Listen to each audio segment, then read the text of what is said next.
She used to sing Thunder Road to me when I was going to sleep. And I'm not a singer or dancer or, anything. My daughter's a creative one. But people said it'd be a good idea if I brought it in, so I brought it in, and so I'm going to sing it. We interrupt this program to bring you a special report. This is Cheapseat Reviews. From the man with the girly drink. Well, our kids are betrothed to each other, so... It's called catharsis. Yeah. If I would have recorded this episode right after watching it, I'd probably give this movie a 3. Hello, and thank you for listening to Cheapseat Reviews, the podcast that explores the Hollywood film industry for the greater good. The greater good. What you don't see me doing is dancing to that. So I made up a dance to the greater good as we were saying it. That's nice. So, that's lovely. I thought you were just gonna cry through the whole time. I saw it in my head, and it was beautiful, Sam. Thank you. Hopefully, it was inspiring to people. You got to get that camera, man. Got to get that camera. You're hiding your gift. Oh, so yeah, I thought that was my first choice, was just to sob through the greater good, but I figured I'd have just that ray of hope that lingers just ever so much.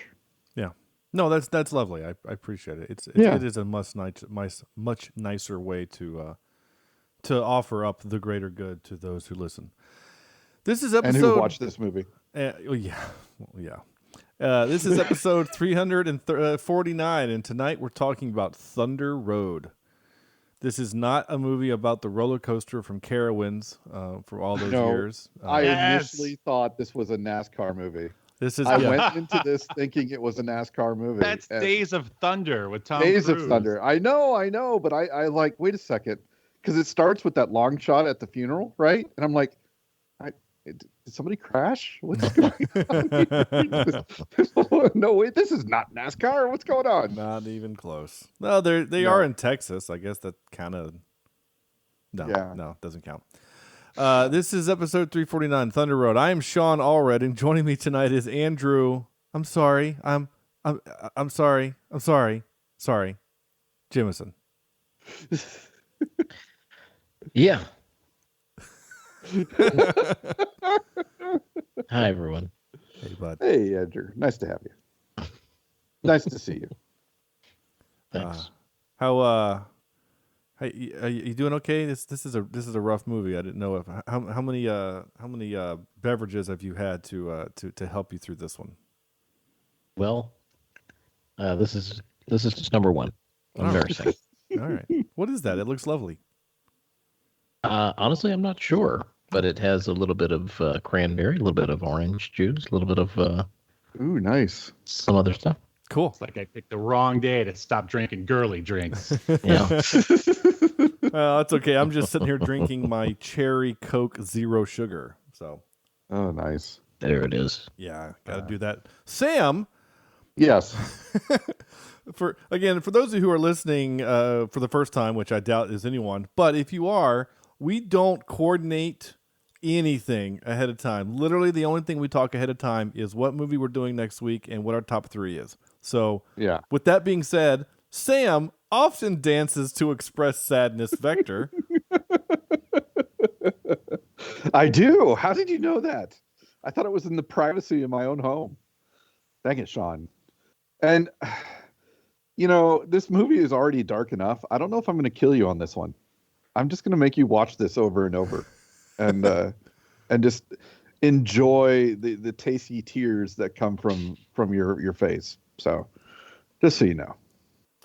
I think you're getting softer in your old age because that's maybe. I don't know. I haven't killed you in a few weeks. That happens though, but there is pills for that. Yeah.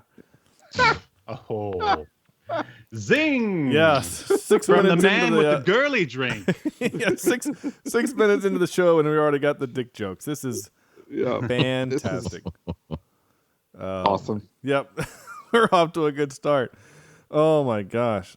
Anyway, and last but certainly not least is making his, I don't know, fifth or so return to the podcast is Steven, also wears torn underwear, Honeycutt. What's up, you slickers? You guys are a bunch of slickers, aren't you? Yeah, we are a we're bunch of slickers. Yeah. That's why I keep coming back. Back in the day. Yeah. Man, it's good to have you back. We appreciate you coming back on. Absolutely. You are Happy to be here. You are our other recurring. Yeah, that's the right word. Recurring character that yeah. we bring. Yeah, you're Yes. like our Justin Timberlake to our Saturday Night Live. Oh, if only I had that much money and fame. But someday. Sure, I understand. Someday, yeah, sure. Someday. So before we get too much farther into this movie, Steven, you told me right before we started that you're working on a new show, and you even sent me a clip for me to play. So why don't you tell the fine folks what it is I'm about to play? All right, this is Obscurity Now. It is a hybrid podcast, YouTube streaming show. I decided to just hit like all three possible venues in one fell swoop. I mean, basically, my co-host and I, we talk about stuff that is on the cusp of being forgotten about. Like the most recent episode was about the what was it about? Well, we did. What's funny? This is the Thunder Road. We actually did Thunder in Paradise. Does anyone remember that Hulk Hogan show / movie that came on in the 90s? Anyone? So I remember something along that list, or that He that like lines, drove but- around in some boat and fought crime or something. I mean, it was terrible. Prior to that, we sort of examined some of the lesser known like aspects of Mortal Kombat, but really it was just an excuse to rag on the new Mortal Kombat remake. And the most recent episode is about the original Care Bears movie. Because when was the last time you heard anyone talk about that? And Care Bears yeah. or the movie itself? just the movie itself. Yeah. I mean, we touched on the franchise, but I mean, I didn't have time to watch any of the newer stuff. Honestly, I didn't even know it existed. But yeah, like the original movie, the one that, I mean, I don't know about you guys, but we had it on VHS and like wore that tape out. But you know, it's been like 20 years since I watched it. So I thought I'd give it another watch and talk about it for all to hear. But Nice. that's basically it. All right. Cool. Well, here is that clip of the thing that you made.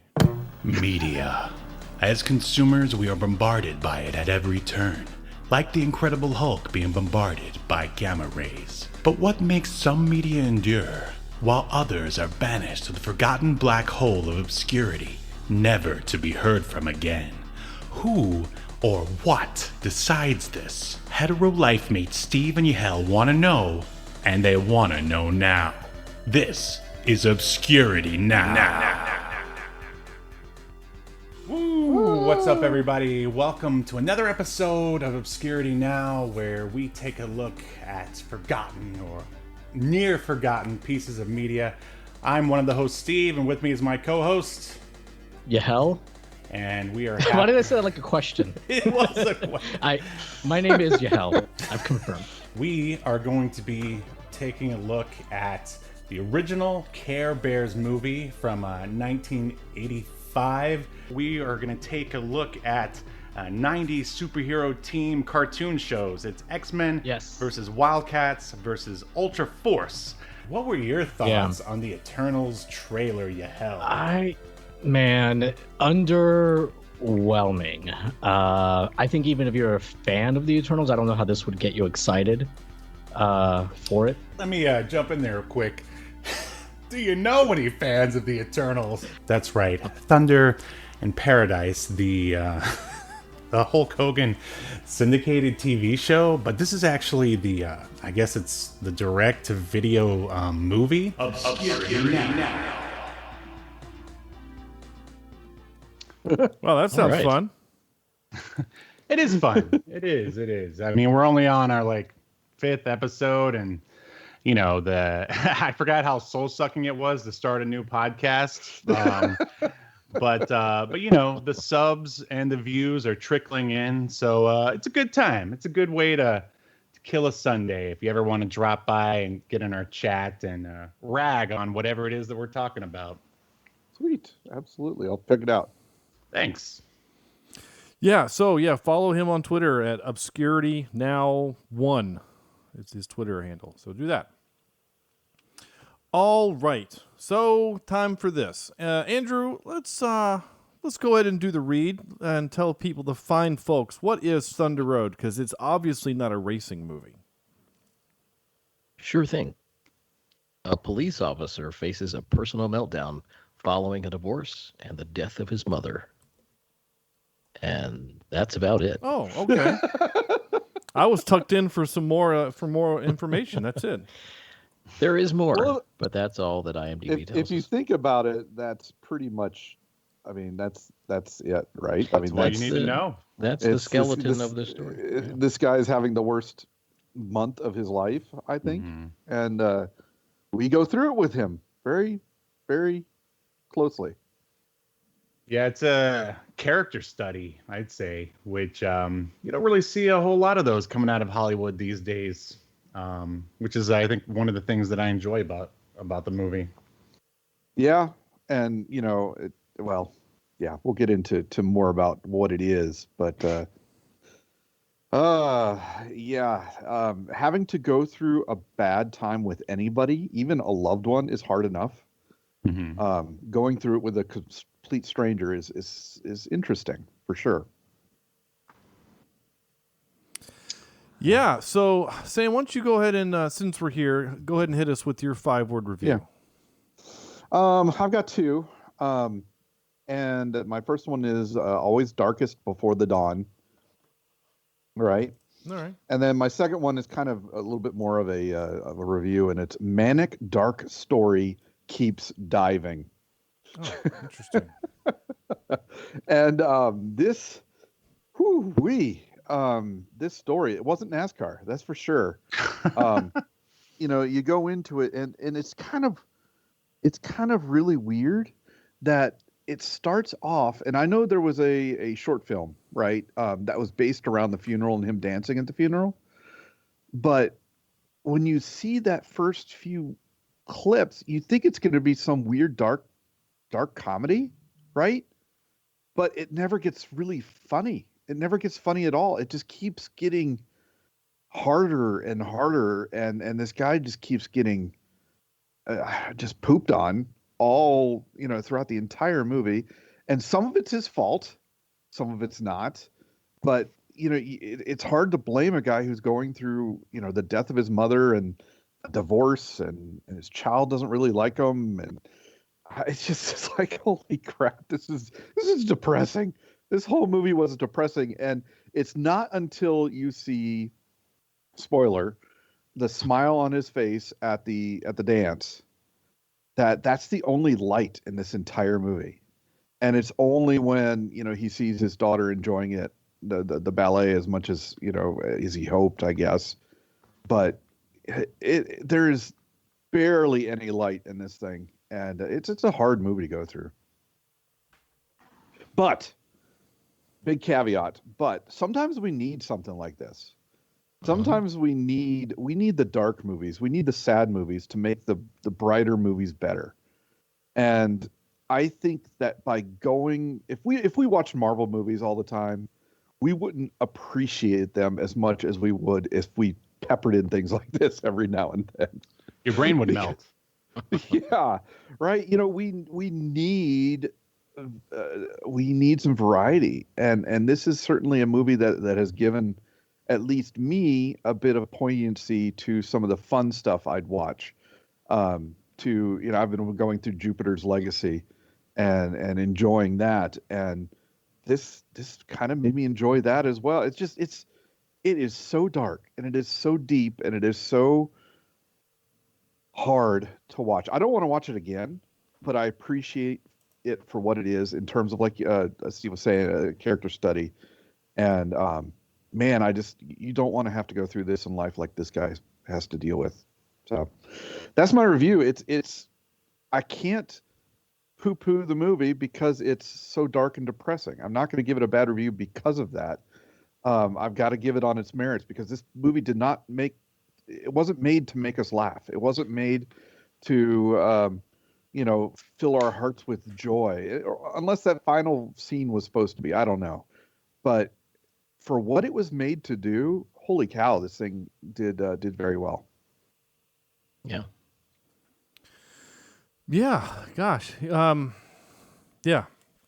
I've basically spent the last 2 days trying to figure out what we're going to talk about on this movie. And Sam, I'm kind of actually glad you put some words to it that I couldn't quite find, and that was simply sometimes we need to watch these kinds of movies to remind us that, life is hard for other people. I mean, the four of us, Stephen, I don't know you well enough to know if you're in a happy marriage, but you've never said anything otherwise. But I know that the three of us are, at least, and we all know people that have gone through divorce, and we've seen people at their low, and we know people that have made poor life choices, and this guy just happens to do it in a place where it's going to get recorded, and some of his choices have pretty long-lasting consequences. So, okay. Andrew. Well, I have two, and I'm going to go ahead and say one of them is not a 5-word, it's 7. But actually, no, I'm sick. It's 6. I changed it to try to shorten it a little. So the first one I have is this made me feel feelings. Yeah. And like you said, Sam, this to me was like watching a car accident, a bad one where you don't want to see it and you don't want to be a part of what's going on, but you can't help but to watch, and you can't help but to want to know what's happening and want to know what's going to go on. And I've seen very few movies like this that they're not the happy, good feeling movies that grab your attention. I know that I've seen a couple. I can't place them right now. I know that I've seen some like this, but I've seen some plays, that I remember going to one in college, and I don't remember the name of it, but I think I was invited by a friend to come see it, and it was very much like this. And I, at the time, thought, oh my God, this is garbage. But when it was over, I realized just how well done it was. And I feel the same way about this. And that leads me to my next one. And this is 6 words. So, well made, well acted, goodness. Good last word there. Yeah. That feeling you're talking about is called catharsis. Yeah. And so it just, you felt for him as you couldn't help but to pour out your heart to what was going on. And I did find some humor. I think we mentioned in the chat before this that it says a comedy drama, but it is not a comedy. But I did find some moments that actually did make me chuckle because I wasn't like belly laughing or rolling on the floor, but the scene with the teacher I really was laughing. Out loud, because being a teacher and being in situations where you have to talk with the parents, I've had conversations that are very similar to this. Oh no! No one's ever lifted a desk and threatened to throw it across the room, but there were times when I felt like that might happen.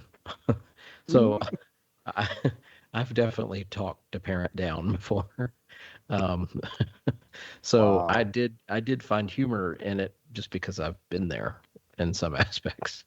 So, but the only issue that I could find, and it's hard to critique a child actor, but I didn't believe his daughter the whole time. I didn't buy her in her role the entire time. Now, majority of the time she did just fine. But there was a couple of scenes where I was like, I don't know, but overall, I think it's well done. It kept my attention the whole time, and it's not something I'm going to run out and watch again. No, agreed. But it's definitely a good one. Yeah. Yep. And well, yeah.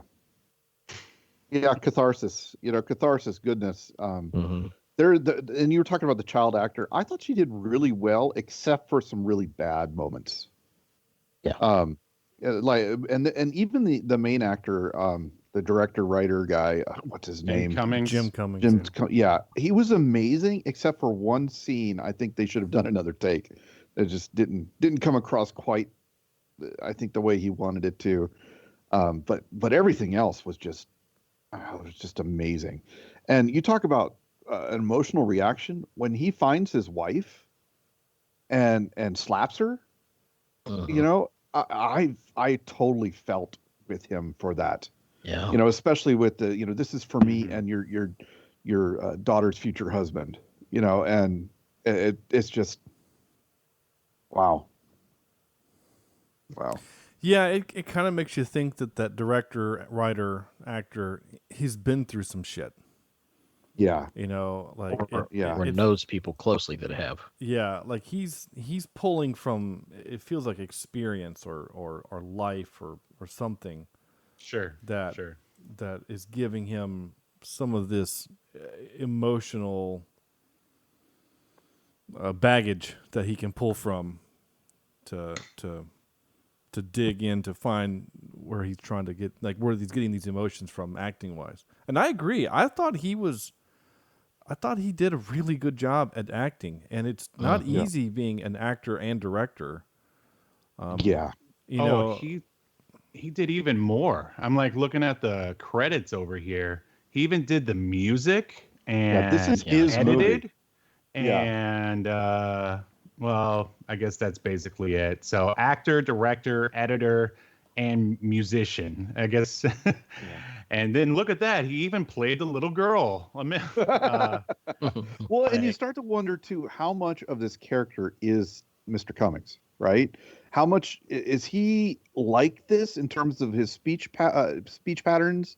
Does he talk like this? I mean, I almost want to see interviews with him to see if he has this pattern of speech like he used in this movie, because the way he talked in this movie was very, dyslexic people talk like this. Dyslexic people have problems putting sentences together and finishing things like that. And I thought that was just very well done. Yeah, it was a nuanced performance. Absolutely. Yeah. Yeah. And I have dyslexia myself very mildly, and my son has it, and my mom as well. And they say it's genetic. So a lot of what he was portraying, I've been there, felt it, and I've seen it. And so he definitely did that justice. And I tell you that when the movie, where it won me over was when he was playing with his daughter, and he she wakes up the next morning and they do the hand slap thing, and he just nails it, right? But then it pans over and you see on the wall where he had been practicing for probably hours to get it right. And I was like, holy crap, that's what a father who is desperately trying to connect with his child would do. Yeah. Mm-hmm.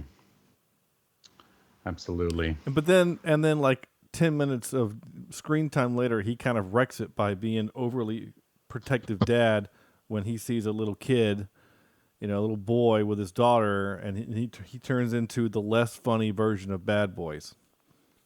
Stay away from that guy. He's a slicker. Yeah. I can't say that I blame him, though. If I had a daughter, I would be the same way, I'm sure. I know. I mean, Sam and I are in for some interesting times ahead, I'm sure. But I feel like fourth grade, we're still okay. Well, Sam and I have already... Well, our kids are betrothed to each other, so...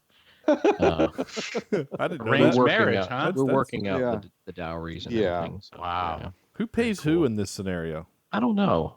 How many donkeys does one get? I think the doesn't the wife's the father get the money?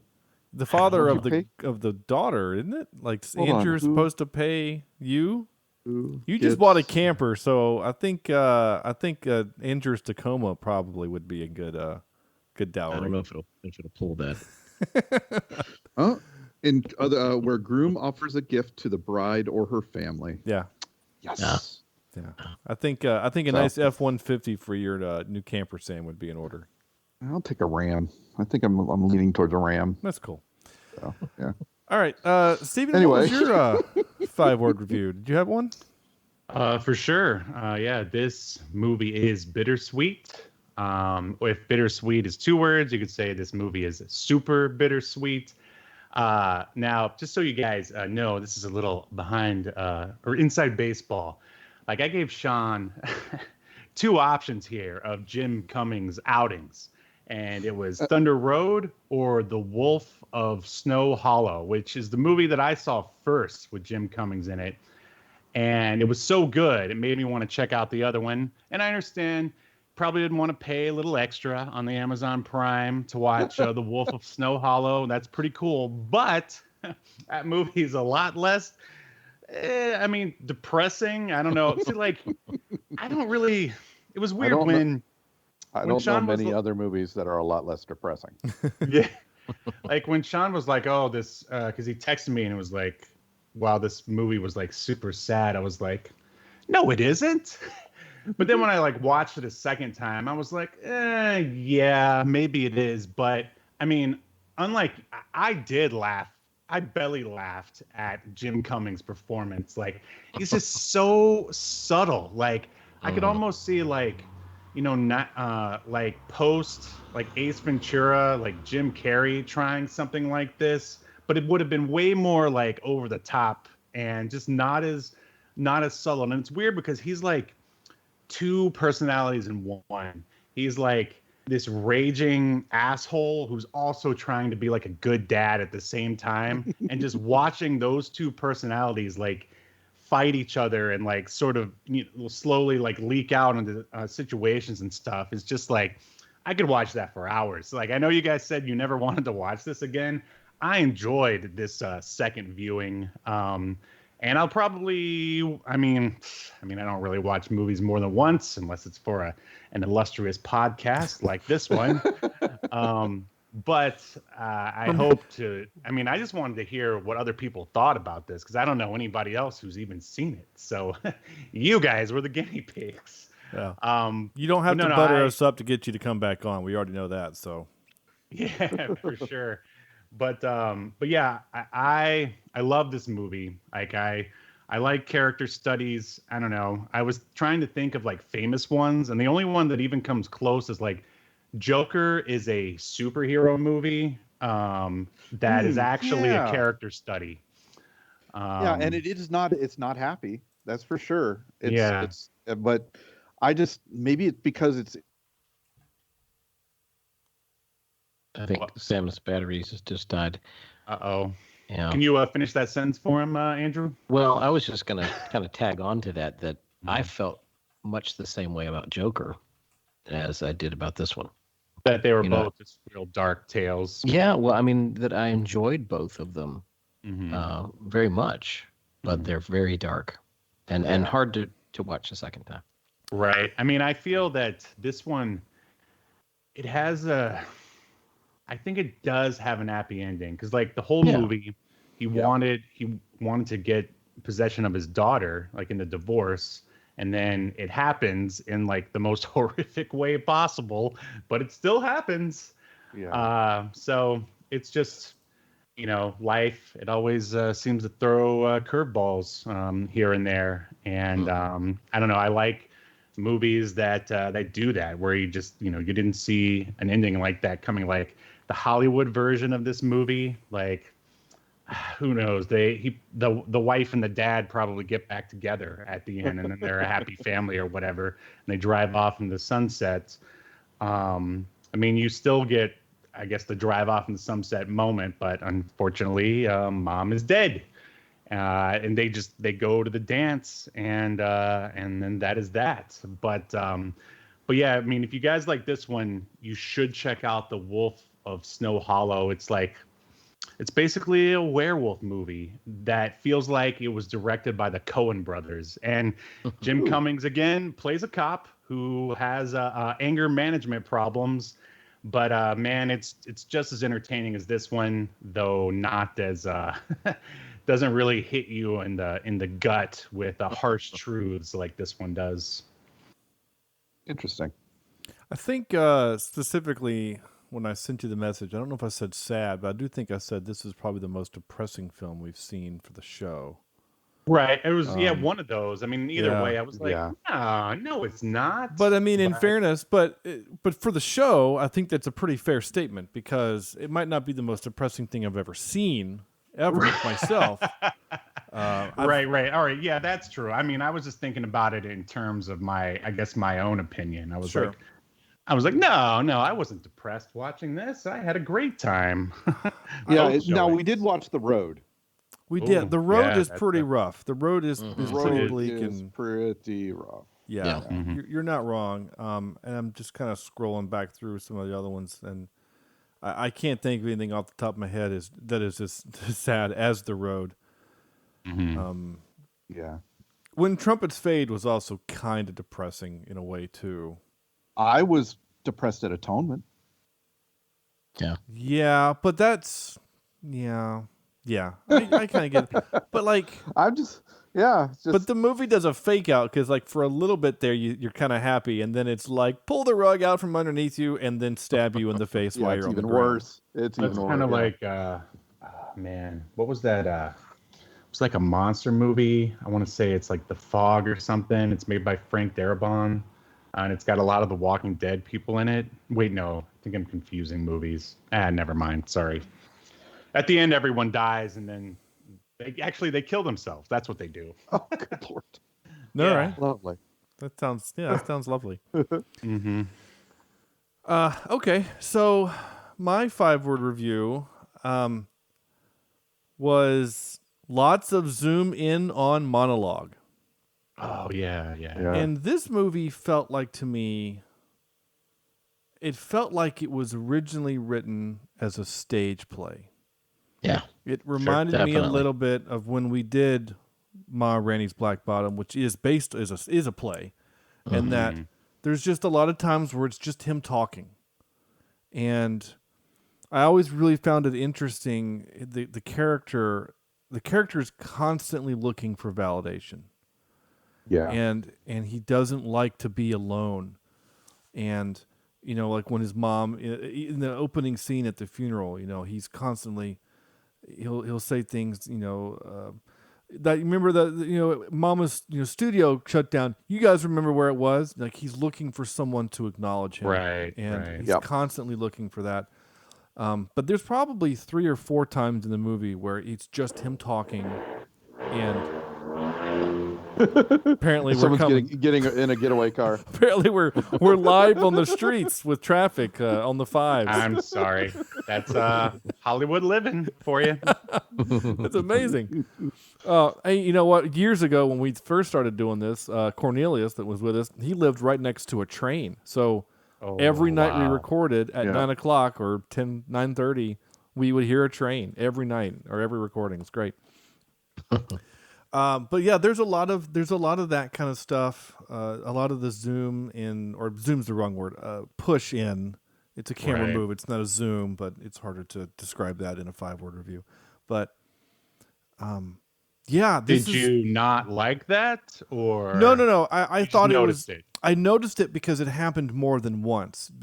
In the first scene, I took it as we're doing this because he's kind of collapsing in on himself.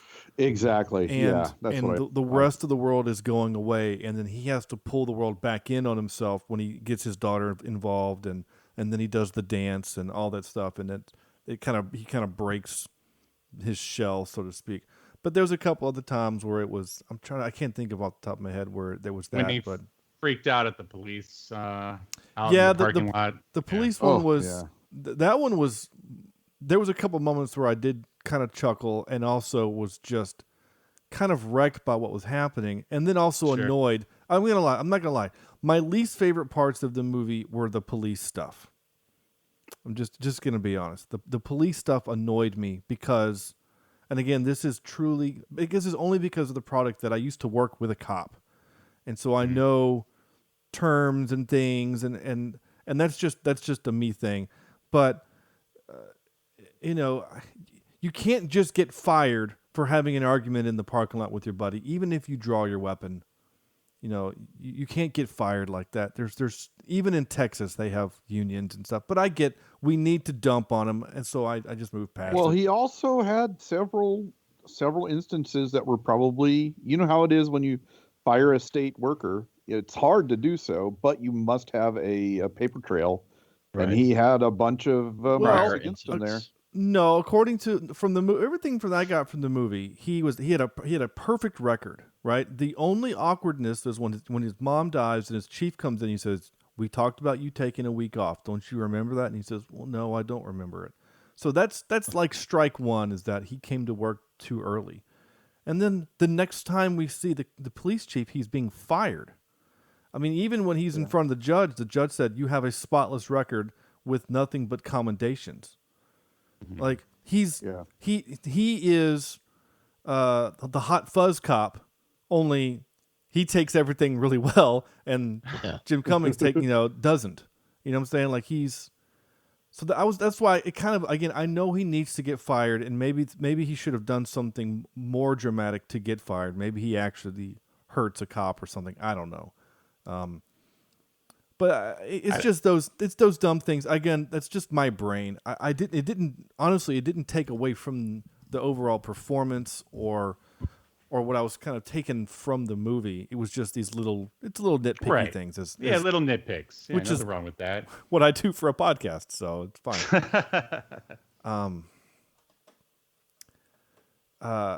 Something else I noticed, this is not a nitpick, this is just interesting. So because he was the writer, director, creator, producer, he probably even did craft services, Janitor. I'm sure. Yeah.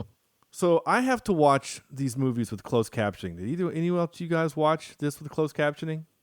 No. I did. I turned it off. I did, but I didn't have to. I just kind of left it on from a previous viewing of something. There's probably 30 or 40 words that are not said in the movie that are in closed captioning.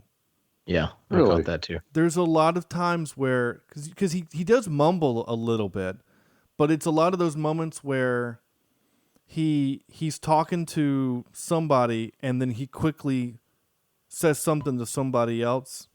I remember specifically, it's one of my first notes, so I know it happened in the church, but like it's in the church when after he's given up on the dance and he's trying to get his daughter to, there's words on the screen that he's not saying anything.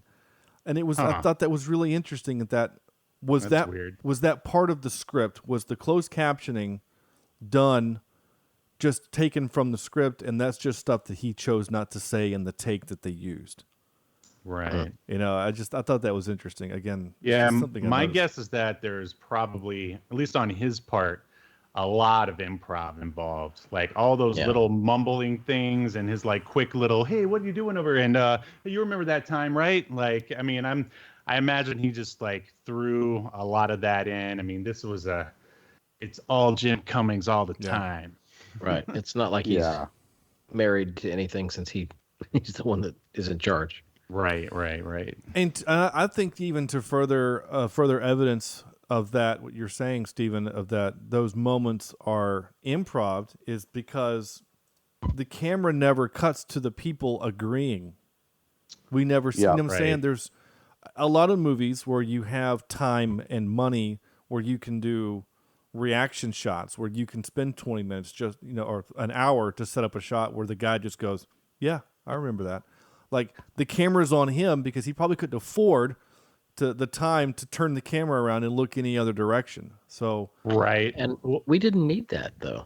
No. And I think that it says a lot when you can do a simple film and do it well. The whole opening monologue and probably the police one too is all one. It's a oneer. It's all one take. Yeah. And And I mean, I think that adds so much to it. I mean, I wouldn't want to see just some random person going, oh yeah. Like, I want to see Jim do his thing. And I think it also, I think it adds to the tension of the moment because we don't get a visual break. We don't get an opportunity to rest our eyes off of what we're watching. It's like you're watching the car accident, but traffic's not moving and you're stuck there and you have nothing else to look at. Yeah. And well said. It's also really sad and interesting at the same time. I mean, it's life. I mean, this movie, I got done watching. I watch all these movies with my wife, and she looked at me and she said, "Why did you pick this one?" I said, "I didn't pick this one. This one was our guest picked this one."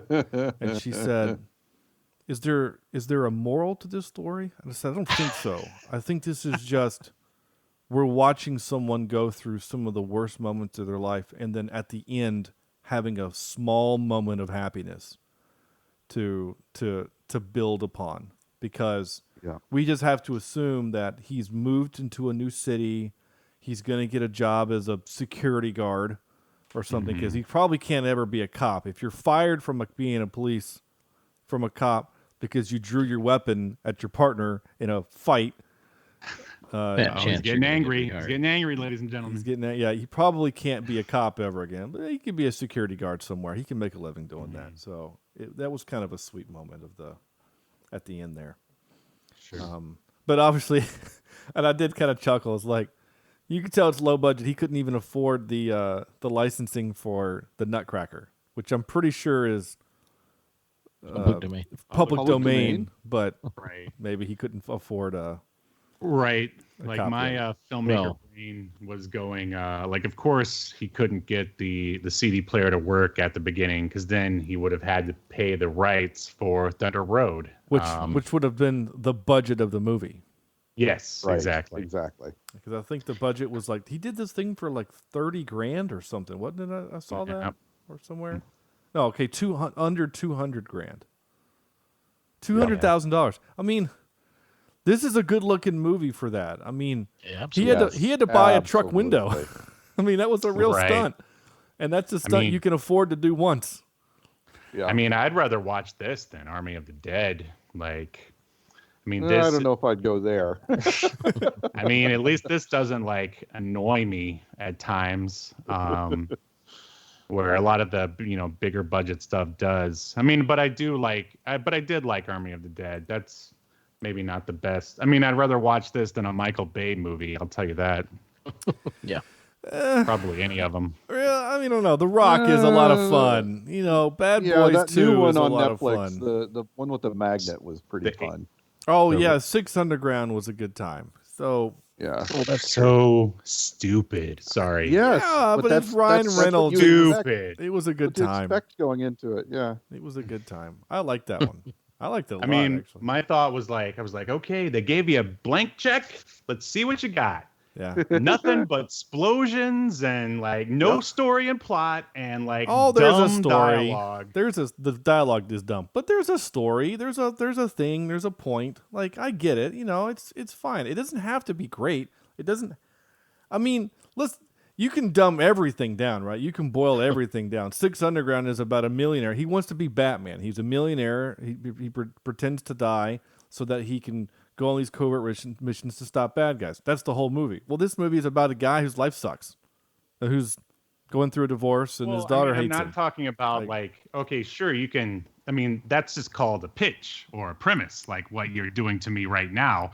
But there's the execution of these films. I mean, I think since, what is it called again? 6 Underground. Mm-hmm. I mean, imagine that in someone else's hands. I don't know, a Chris Nolan, or even the McQuarrie guy from Mission Impossible. What's Christopher McQuarrie, I think his name is, or anybody else except for Michael Bay. But I mean, hey, I watched it all the way to the end. So, whatever. It was okay. I mean, it was just typical. I'm like, are you ever going to do anything different, Michael Bay? But hey, whatever. He's a quadrillionaire, and I'm a guy on a podcast. He is a one-note guy. You're not wrong. He is a one-note, and it's a loud, flashy note that sometimes he gets wrong. Look at all of the Transformers movies. But Yes. But sometimes he gets it pretty right. I think 13 Hours is a good movie about the Benghazi Never thing. seen that. It's about Yeah. Benghazi, and there's no political agenda to it. It's just about the dudes on the ground and what they went through. And you just kind of look at it and go, holy shit, like I get it. Now I kind of get, why so many people are kind of mad about what happened, because what those guys went through was hard. I think it's a good movie. Anyway, I'm not Michael Bay's agent or anything like that. You're not? No. Because I need some work, buddy. Yeah. Yes. Why am I here then? Yeah, I don't know. Sorry. Let's see. I did say he does swear a lot in front of his kid. That's just one of the things I noticed. I did write down that when he says goodnight to his daughter, he says, "Good night, I love you," and he doesn't hear it back. That is just the worst. Oh yeah, it is soul crushing. It's worse than I know. Oh, it's significantly worse than I know. Right. Yeah. It's one step above thank you. Yeah. Well, especially when he's going through what he's going through, and he's looking for that validation. He's looking for something in his life to want him around. And even his own daughter doesn't do it. Because even his partner, even though they're friends, even though it seems like they get along, he still feels like he doesn't quite fit with even the guy he's been working with. Yeah. And it just breaks your heart that he's so alone in this world that is crumbling around him. I love at the dinner scene when he's like they mentioned something about, I think it's like a food or something, and he's like, I would trade my recipe for potato salad if anyone wants it. And then there's just like a quiet, awkwardness.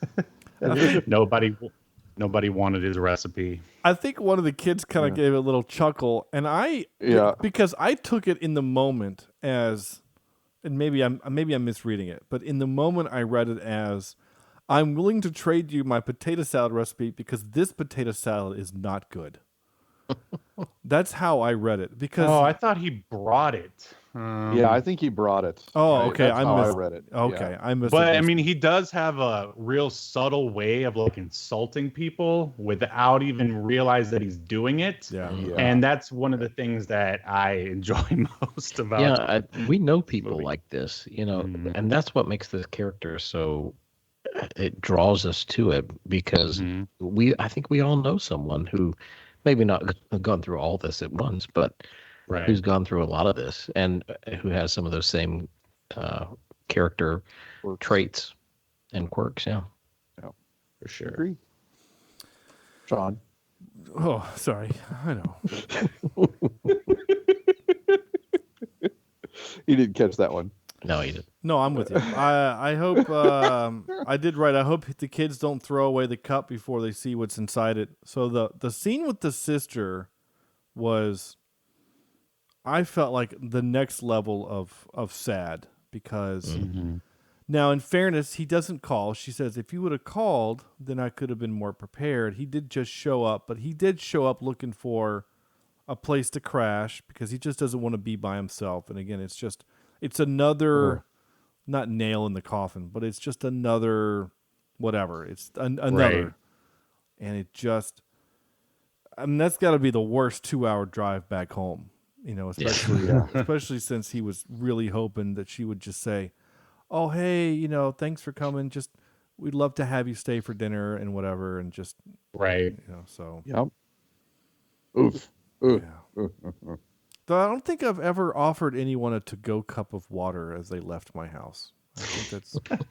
I mean, I know we needed him to have a cup so he could put the earrings that she mentioned, that she was kind of hurt that he got, not her. But anyway, I wrote, wow, mom's ODs is rough. I don't remember. Oh, ODs, yeah, the mom ODs. I don't know. That was, again, back to the cop part. I feel like he should have noticed some signs. As a cop, don't you think he would notice? Sometimes you don't see things right under your nose, though. Yeah, especially if they're personally connected to you. Yeah.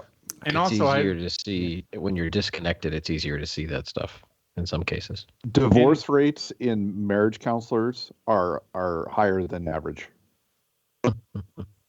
That's all I got to say. Yeah. he's also very kind of self-centered.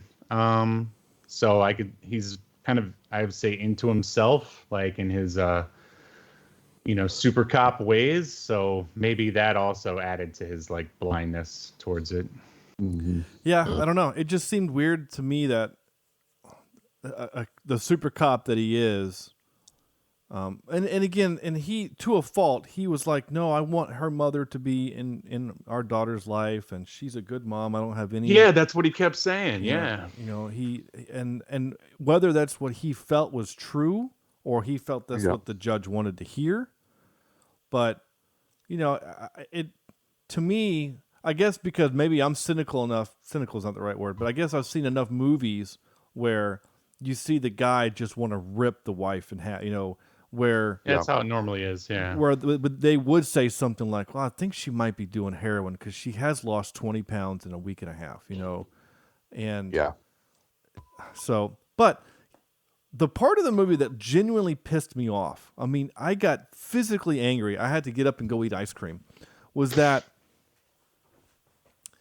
when he's talking to the judge and he makes the offhanded comment about when you're at your grave or something, or when you're standing over a casket, he makes it's a weird comment. And then the judge looks at me, is that a threat? No. Why would no normal sane person would think that what he said was a threat? It was just a dumb comment. But then the video comes out because he asked him, "Have you ever done anything that's violent?"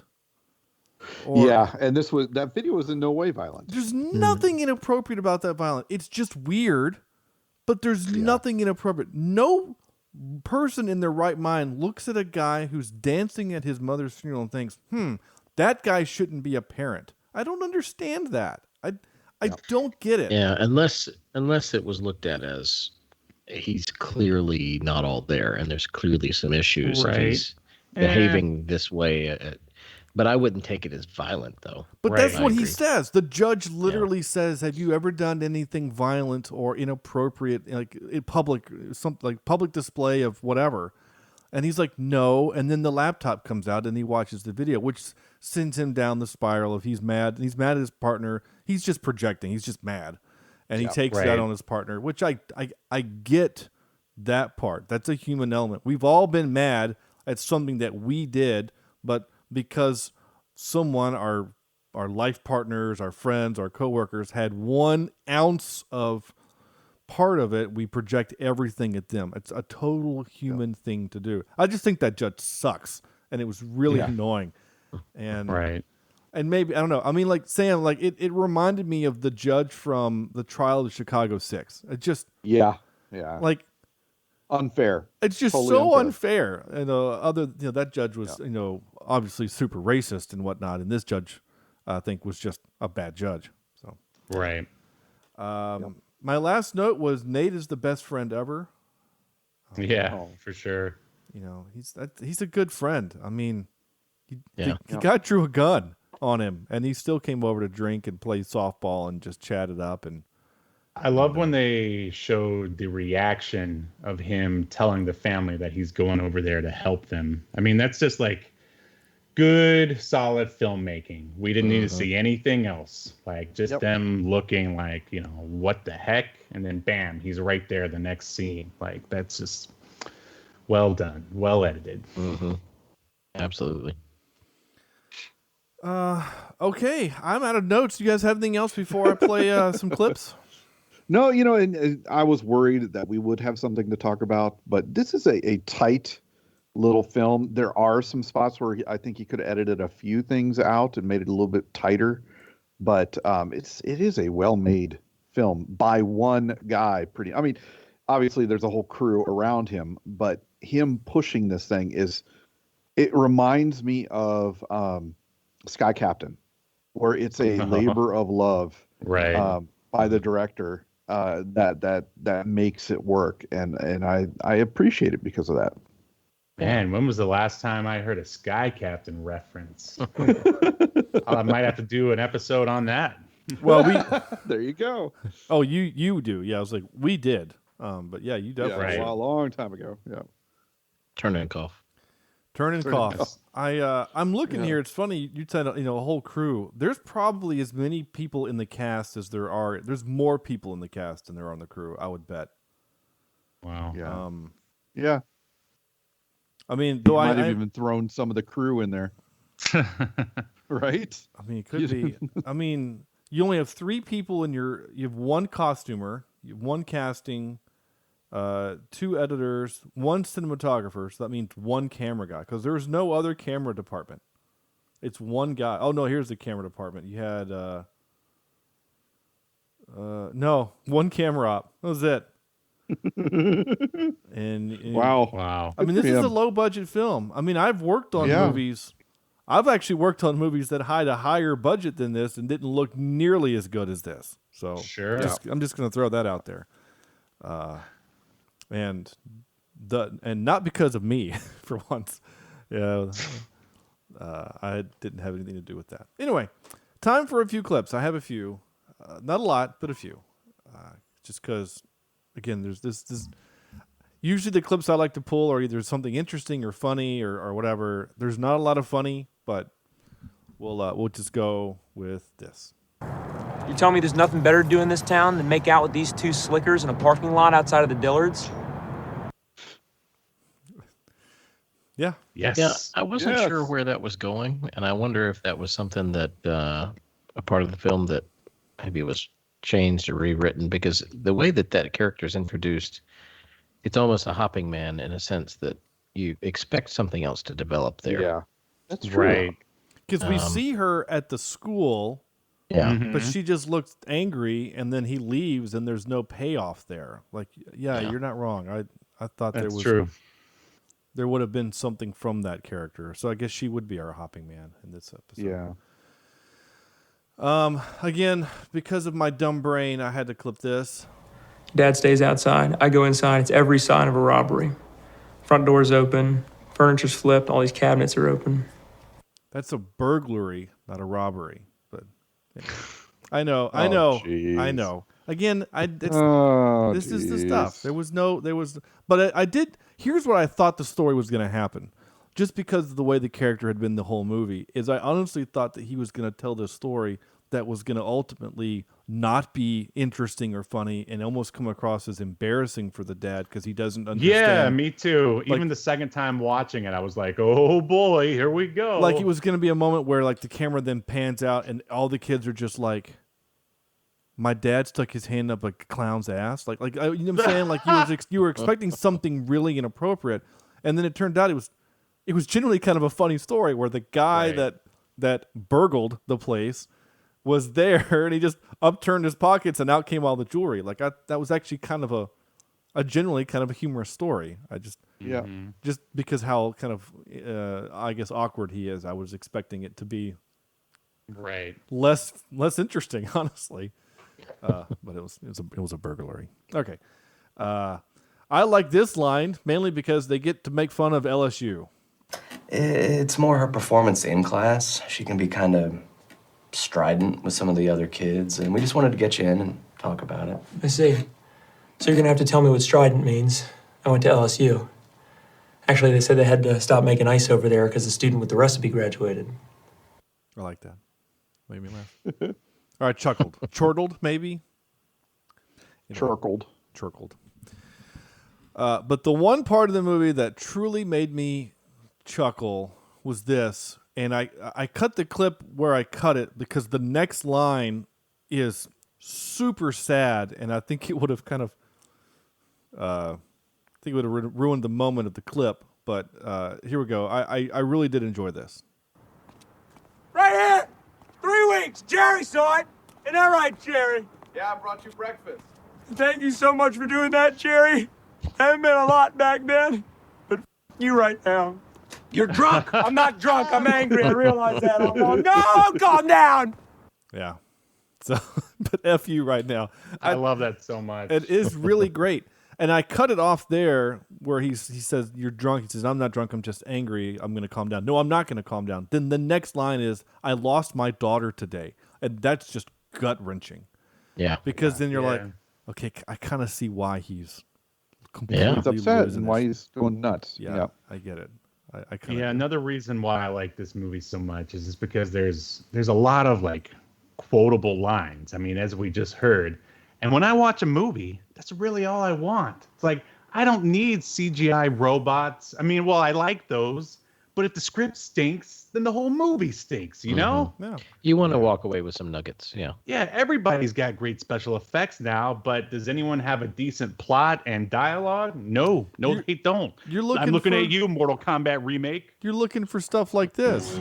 If you kill my dog, I swear to God, I'll get really mad. Yes. I haven't heard that in forever. It's been so long since I played that. Yeah. That's the stuff you're looking for. You're looking for stuff like You are a very strange-looking individual, if you don't mind me saying so, Private. Yeah, that's what you're looking for. Stuff like that. Absolutely. That's a 2-minute clip. I'm not going to play the whole thing. Oh. But it is great. And of course this. Shit. There you go. All right. That's Knives Out. Time for this. And now for some more bad news. Ready? There's not a lot of trivia on this movie because there's just not. Made back its $200,000 budget and then some in its first week playing in 67 theaters in France, where it was a sleeper hit. Huh. Nice. Nicolas Cage is a big fan of this movie. He called Jim Cummings after watching it, and according to Cage, they instantly became friends. Oh, I could see that. Oh, I want to see them in a movie together so bad. Yeah, my God. I can totally see that. I could see Jim saying, "Hey, I'm working on this other movie where I'm a cop with anger management issues. You want to be my partner?" Yeah. I guess that'd be so awesome. That's probably more Keanu Reeves and Nicolas Cage. But they could both like freak out together at the same time. Oh, it'd be great. Oh, yeah. It'd be great. Or I guess Cage is probably old enough where he could be like the angry police chief trope. Uh-huh. Yeah. That's true. Give me your badge and your gun. When filming the scene where he smashes the window of his truck, Jim cut his hand on the glass and was bleeding profusely. Instead of going to the hospital and delaying the film by losing its writer, director, and main actor, he superglued his cut shut and continued on filming. He now has a scar on his hand because of this. Now, I broke my rule. I read that trivia before I watched the movie. And there are multiple times throughout the movie before that scene where you can see he has a Band-Aid on his hand. And interesting. Like when he's having the scene with the desk in the classroom, when he's holding the desk, there's a big Band-Aid on his hand. And I noticed that. I was like, oh, it has to be from that. So anyway. Yeah, I saw the Band-Aid, but I didn't realize what it was for. Yeah. That makes sense. It does. This. Excuse me while I whip this out. Oh, please don't do that. We're going to do top 3 independent films. We were all surprised as hell that we have not done this before. But independent films. And yeah, so Andrew goes last. Steven, you go first. Okay, well, I can't not mention Pulp Fiction because that was basically the movie that got me into indie film back in the 90s and sort of introduced me to the world of independent cinema. But before that, I didn't even realize it was indie. The original Teenage Mutant Ninja Turtles film is mine. Oh, really? Yeah. Oh, sorry. That was the highest gross. I think before Pulp Fiction, it was the highest grossing indie film of all time. Mm-hmm. And filmed primarily in North Carolina. Yep. Oh, okay. Yeah. Very cool. I didn't know that. Yeah. So all of the farm scenes and most of the interior shots are filmed here in North Carolina. Oh, you should lie and say in my house. Yes. Right over there. Right where over Raphael, blah, blah, blah. And over there was where Casey and April almost made out. No, number 3, I'll go with Evil Dead 2 because I love those You've movies. literally taken my entire list. I've got to start over. Sorry, I'm done now. Sam. All right. Well, I went a different route. I went more of a I don't want to say it's not good movie route, but a more award route. And my number 3 is Eternal Sunshine of the Spotless Mind, which I enjoy. Another one of those depressing kind of movies, though. My number 2 is Beasts of the Southern Wild. I don't know if you guys have ever seen that one. I know what it is. I've never. And my number 1 is Whiplash. Great movie. Really, I would have lost a incredible. lunch bet because I would have swore you would have put Blair Witch Project in your list. I thought about it, but it's not a good movie. It's interesting in what it did to the industry and what it did for movies, but it's just it's just boring. Not boring, but it's just not a good movie. Not well done. Yeah. I've actually never seen These other three really are just well-made movies. And now Blair Witch, part of the reasons why I did enjoy Blair Witch is because we watched it in college, and being in a fraternity, all of us then went out to the Parkway and were wandering around the Parkway at night, going into barns and all sorts of stuff, just being stupid. But that kind of added to the experience with that. Sure. All right. Yeah. Yep. Well, I mean, Steven literally took all 3 of my movies. Good job. Just pick Reservoir Dogs and then Evil Dead 1, and there you go. You're good. Okay. Well, I did. So I actually didn't have Pulp Fiction on mine. I don't love that film. I think it's fine. I know you hate me for it, and that's okay. I don't love it. But I do have I did Evil Dead 1 and 2 as like 2 and 3, and then TMNT, Teenage Mutant Ninja Turtles is my number 1. I'm on a list here. I'm just trying to think. Yeah, Reservoir Dogs would probably, the Terminator, the first Terminator apparently. Yeah, I saw that list. Yeah. So I'll Pitch Black, the Vin Diesel thing. That's a kind of good one. I'll put that on there. Oh, and Juno. So I'm gonna do Juno, and then Evil Dead, and the Terminator, and then just for good measure, I'm gonna say the Ghost Town in the Sky, which is one of the films I worked on. Ghost Town in the Sky. If it's ever streaming, I would love to do it for the podcast. Imagine Bone Tomahawk, but way less good. Nice. Oh man, I love Bone Tomahawk. Yeah, one of my favorites. I was surprised that one wasn't indie. For some reason, I thought that was an indie film, but I thought all of Zahler's movies were independently produced, but maybe not. Maybe they just weren't on that list. Maybe so. I don't know. What you got, Andrew? Well, I have. You guys mentioned a lot of the ones I had on my list, but since I am forced to go last now, I have to make my list about 12 movies long, because inevitably, Whiplash. I agree that has to be. That's actually one of my favorite movies of all time. Agree. So, but I have 3 different ones from you guys. My Big Fat Greek Wedding. Oh, I forgot about that one. Yeah. Nice. And then a movie with Cumberbatch called The Imitation Game. Yeah, I saw Was that on that. That considered independent? I saw that on the list too, and I thought, "There's no way that's an indie film," but I guess it is. And then number 1, and I'm kind of surprised you didn't mention this one, Sean, Swiss Army Man. Oh yeah, I didn't see it on any list. I didn't think about it. But you're right though. Yeah, that was a fun one. Absolutely. Yeah. I mean, absolutely. Do I have it anywhere handy? Probably not. Let's see. It gave us such things as, I don't have it anywhere handy. Gosh dang it. Oh, here we go. It gave us that. Montage. Yep. Yeah. All right. Hey, that's good. That was a good list. That was fun. Now I play this.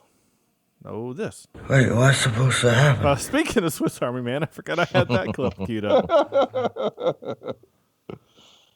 This is where we give this movie a score from 0 to 10. 0 to 10. Andrew goes first.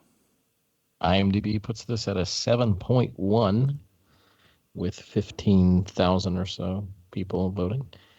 I don't know that I'm going to go quite that high, but I did enjoy the film, and it's not something I want to watch again. I thought it was well done, as I said, well acted, and definitely puts you in your feels. So I'm going to give this a 7. All right. Solid 7. Oops. 7. Steven. Man, I could go 8.5, possibly 9. I mean, it's not perfect, and it is a little hard to watch. You just have to be in the mood for that kind of movie. But I'm always in the mood to laugh. But then you also have to be in the mood for all the harsh truths and darkness. So yeah, I mean, if he gives it a 7, I have to give it I'd have to go 8.5. All right, 8.5 it is. Sam. Yeah, I'm kind of right there with Steven. You know, as much as we have a hard time with a movie, there's a difference between having a hard time with a bad movie and getting through it, and having a hard time with a well-made movie that's supposed to make you squirm. And this, I think, good Lord, Mr. Cummings did well with this one. So I'm going to give it an 8 out of 10. Okay, wow.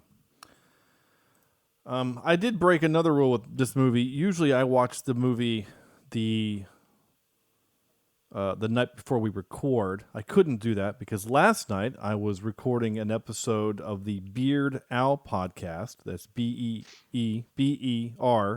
2 E's, apostrophe D, Owl podcast. It's a podcast about Weird Al and beer. And I was on that episode, and that episode will air sometime later this month in June. So go check out Beard Owl podcast on Twitter. Give them some love. Lauren is awesome as the host. So I didn't get to watch it last night. I watched it 2 nights ago, but I broke my rule because I don't usually like to watch something else between the movie and recording because I want it to be kind of the last thing on my mind. But my wife brought pizza and we watched the movie tonight. We watched Onward on Disney. Oh. And I love that movie, and it made me cry. The different kind of cry than this movie kind of tried to get me to. I don't think I got emotional during this movie, though. Well, I didn't cry during this movie, but anyway. I don't mean to derail us, but speaking of things on Netflix that are awesome, there's I can't read it, my phone. It's there's an animated movie that just came out of The Mitchells versus the Machines? Yes, it is amazing. Oh, yeah, absolutely it is. If you haven't seen it, go watch it. Check it out with the girls. Oh, dude, Sam, you were gonna love it if you watch it. Loved it. Does Kimberly cry during those kind of movies? She doesn't cry. She's a machine. Do you cry? Do I? Oh yeah, I'll cry. There's a moment at the end I was weeping. Yeah, it's such a good family movie. Watch it with your girls. Okay. You'll want to hug them at the end. Oh yeah. Mm-hmm. It's so good. Yeah, Andrew's right. Go watch the Mitchells versus the Machines. Very cool. It's the same studio that brought you Spider-Man in. Or no, you're right. No, it's Spider-Man Into the Spider-Verse. Yeah, you're right. So it has a little bit of like 3D and 2D animation mixed together. It's really clever. Oh, cool. It's really clever. Go watch it this weekend. I'm going to give this movie though. And I'm again to be real honest. When I got done watching this, and I told you guys this was kind of a sad movie, and I didn't know what we were going to talk about tonight, and I didn't really know either one of you how you were going, and I think you three actually kind of talked me into liking this movie more than I think that I did. You know what I'm saying? Like if I would have recorded this episode right after watching it, I'd probably give this movie a 3. Because I was kind of angry at the movie for making me kind of hate everyone in their world except Nate. Yeah, because I kind of hate everyone in his world, including Jim. Jim kind of sucks, but anyway, I do think it's a well-made movie. I do think it's good. I do think that the emotions that I feel are intentional on the point of the director /actor /writer /music composer / craft services. I'm going to give it a 7.9. I think it's a good movie. I do. And if you're listening to this, I can't give it a 7.9. I'm going to give it a 7.8. There we go. It makes the numbers a little bit better. If you listen to this show, and I do know people that listen that don't watch the movies, I think this one might be one you need to watch to appreciate the episode that we just recorded, and to I think you need sometimes, like I think Sam you said, sometimes you need to just eat your broccoli, and this kind of feels like that, like we're being force fed the broccoli that we don't want to eat, but it's not the movie we wanted. It's just good the for movie you. we needed. Yeah, because next week we're gonna watch something real dumb. So. I don't know what it is yet. We have a poll in the field. We're going to be watching something. It will either be Thunder Force. I don't have Twitter in front of me. What did I say? Thunder Force. Game Over Man. Game Over Man. The Do Over, which has 0 votes, and crap, I forgot what the last one was. Anyway. If you want us to watch one of those movies for our 350th episode next week, we're going to do it live. We're going to do it just like Bill O'Reilly. We're going to do it live. Code 8 is the fourth film. Code 8 with Stephen Amell and his brother with some sci-fi stuff. But if you want us to watch, so we're going to do this. The way this is going to work, we're going to do it live. We're going to do Twitter. We're going to do Netflix. We're going to do the watch along party.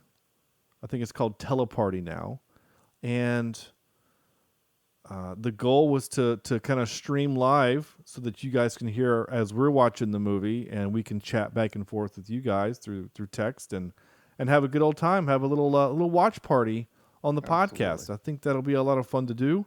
If I can get OBS to work tonight, it's been a colossal failure, but that's okay.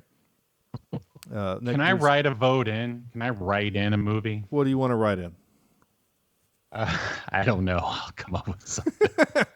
Well, go to our Twitter. Twitter is @CheapSeatCast. It is our pinned tweet. If you feel like you want to write one in, that's fine. We've got just make sure it's something that'll make us laugh. Oh, so not The Miracle Mile?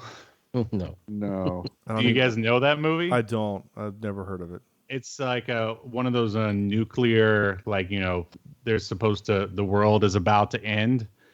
And, there's a bit of a swerve at the end of the movie. I don't want to spoil it for you. It's a good movie, though. It came out in the 80s. Check it out. I'm going to write it in. Okay. By all means. And you can ignore it. Fair enough. The last thing we have is on our business of things to do is I'm going to play this. Really? You're welcome. There you go. Time for the game of the quote game that we do now. And this quote this week is, "We came, we saw, we kicked its ass." There you go. That's the quote. Yep. I should write the number down. I don't know what the number is. That was number 20. We've done this 20 times. So, there you go. Good job. There's that. 20. I'm going to put that in there. Perfect. That's it. That's our show. Thank you for listening. Stephen, it was a pleasure to have you back on. And I truly, genuinely mean this when I say thank you for forcing us to watch this movie. Yeah. Sometimes you need to eat your vegetables. Yeah. You really do. Well, it's better than Velocipaster, right? I did have a lot more fun with Velocipaster, but this is a better movie. You're not wrong. Well, thank you for having me on, and let me promote yet another podcast that I started. That's not the way to go about having a successful podcast, is to start one up every couple of years. You're supposed to do it the way Cheapseat Reviews do it. Yeah. And that's how many years? 7. Wow. Yeah. I applaud you. Well, we appreciate it. I mean, we're just too dumb to stop, I think is what it comes down to. Yeah. And no one has told us to stop yet, so we're just going to keep going until... We haven't received that cease and desist yet. Yeah, that's true. That we have not received yet. Yeah. The beauty of podcasting. What's your Twitter handle one more time for your new show? It's at Obscurity Now 1. But if you want to watch the show, it streams on YouTube and Twitch. And if you're not one of and you could always watch the video later on YouTube. If you're not one of those people that just wants to sit and watch. Oh, there's also like visuals and stuff to go along with it. But there's also an audio version available wherever you get your podcasts. Very cool. We got to get your Twitter followers up. You're in the double digits. We got to get you in the hundreds real quick. Oh, I've been watching over here. They've already increased thanks to you. And thanks so much. Awesome. Oh, good. I'm glad that the Podern family is it's a real thing, and it's pretty great to be a part of it. In fact, tomorrow, speaking of the Podern family, oh yeah, you're up to 21 followers. You've literally tripled since we started the episode. That's great. That's called the cheap seat bump. That's right. Oh, jeez. The last time we were accused of that, there was a cease and desist. No. So next week, so tomorrow night, so the night that this will air, this episode, as you hear this, I will be recording my interview on the Twist My Arm podcast. So we had Josh on for episode 3 of the Star Wars. And I guess we didn't piss him off so much that he canceled the interview. So I will be interviewing him, just talking about Cheapseat Reviews and podcasting and stuff. So that'll be a lot of fun. It's really great. The collaboration we're doing is a lot of fun, and getting to have cool people on the show like you, Steven, and all the other fun people we've got coming up too. We still got some more great guests coming up. It has not stopped. After our episode 350, we're going to have Lady Juan back on the show. Oh wow. Yeah, Lady Juan's coming back on, and then we're going to have Jim from the Film Rage podcast. And then a few weeks after that, Lauren from the Beard Owl podcast, where we are going to be reviewing UHF. That's right. Nice. UHF. Wow. Yeah. Love that movie. Yes. All right. That's it. That's the show. Thank you so much for listening. Cheapseatreviews.com. Cheapseatreviews.libsyn.com is our website. It's the link to there. You can find links to all of our social media accounts. Go follow us there. Please hit that subscribe button, and your podcatcher will be filled with hundreds of episodes of our podcast. And because, well, that's what we should do. And again, at CheapSeatCast is our Twitter handle. CheapSeatReviews@gmail.com is our email address where you can request stuff. Please, legitimately, send us requests for stuff. Our list is actually starting to run dry for the summer. Please tell us what to watch, or we're going to watch Velocipaster 2 or something. I don't know. Yeah. I may just go ahead and suggest that if it exists. Yeah, sure. You can do that on the email or at the Cheap Seat cast or Twitter or Facebook. Any of those ways of communicating, we'll do it. That's it for the show. So on behalf of Stephen, Andrew, and Sam, this is Sean saying thank you so much for listening, and we'll see you next week.